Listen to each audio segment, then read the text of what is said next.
Bro hi bro. ఇప్పుడు ప్రకాష్ రాజ్ గారు పవన్ కళ్యాణ్ మీద కొన్ని సంచలనమైన కామెంట్ చేశారు. చాలా మంది కూడా ఇప్పుడు ప్రకాష్ రాజ్ని వ్యతిరేకిస్తున్నారు. సో మీ అభిప్రాయం ఏంటి? ప్రకాష్ రాజ్ని చాలామంది వ్యతిరేకించడం అనేది ఒక రకంగా టైం వేస్ట్ పని. ఎందుకనంటే ఆయన మాటలు ఎవరు పట్టించుకోవాలి. ముఖ్యంగా ఆయన తెలుగుడు కాదు, కర్ణాటక ఆయన సినిమా ఇండస్ట్రీలో ఫేమస్ అయ్యాడు, గొప్ప నటుడే ఉండొచ్చు. కానీ పవన్ కళ్యాణ్ విమర్శించే అంత అనుభవం ఆయనకు లేదు నేను అంటాను. ఎందుకంటే ఇప్పుడు ఆయన అన్నారు కదా, పవన్ కళ్యాణ్కి రాజకీయ అనుభవం లేదు, పవన్ కళ్యాణ్కి చేత కదా అన్నారు కదా. నేను అనేది ఏంటంటే ప్రకాష్ రాజ్ గారికి మాట్లాడే అర్హత లేదు, ఆయనకు అనుభవం లేదు.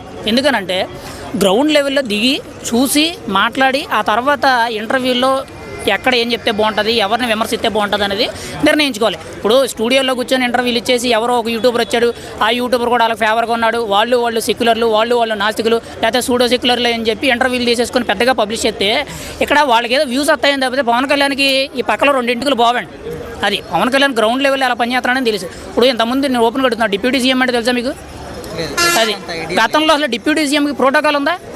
కనీసం గతంలో 6 ఉన్నారండి, క్యాస్ట్ ఒకరు తప్పున 6 ఉన్నారు. మరి ఇప్పుడు డిప్యూటీ సీఎం ఒకటే ఉన్నాడు.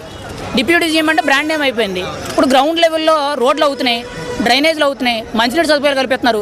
ఎక్కడో కొండ ప్రాంతాల్లో మనుషులు ఉన్నారా లేరా, చచ్చిపోయారని తెలియని ప్రదేశాల్లోకి వెళ్ళి, గిరిజన ప్రాంతాల్లోకి వెళ్ళి పవన్ కళ్యాణ్ ఒక రాత్రి అంతా అక్కడే నక్సలైట్లు ఉన్నా కానీ పడుకొని అక్కడ వాళ్ళకి సదుపాయాలు కల్పిస్తున్నాడు. వాళ్ళకి కాళ్ళకి చెప్పులు లేవంటే దాదాపు ₹1,00,000 ఖర్చు పెట్టి సొంత డబ్బులతో చెప్పులు ఇప్పించాడు. మరి ఇవన్నీ పనులే కదా.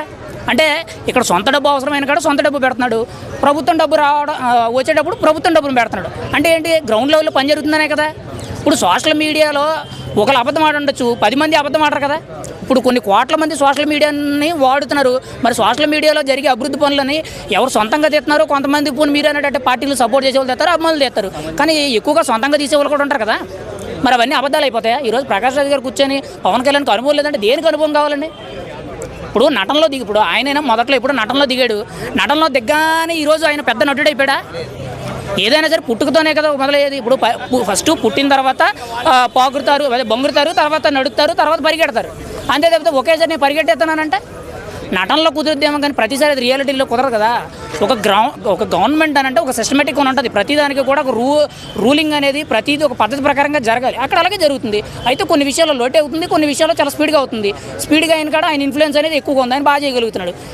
అంతే తప్పితే ప్రకాష్ రాజ్ గారు అనుభవం లేదంటే దేనికి అనుభవం? ఎవ్వరికి కూడా అనుభవం ఉండదండి.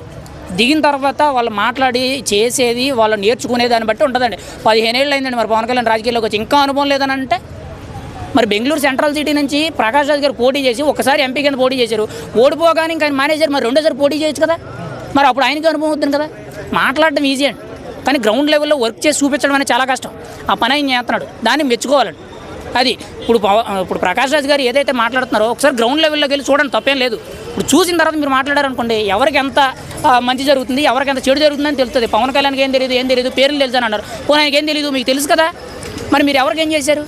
పవన్ కళ్యాణ్ అనే వ్యక్తి 2019 నుంచి 2024 వరకు కూడా 5 ఏళ్ల పాటు అధికారంలో లేకపోయినా ఎంతోమంది చేత మాటలు అనిపించుకొని ₹30 కోట్ల 3,000 మంది ఆత్మహత్యలు చేసుకున్న కౌలు రైతులకు పంచాడండి.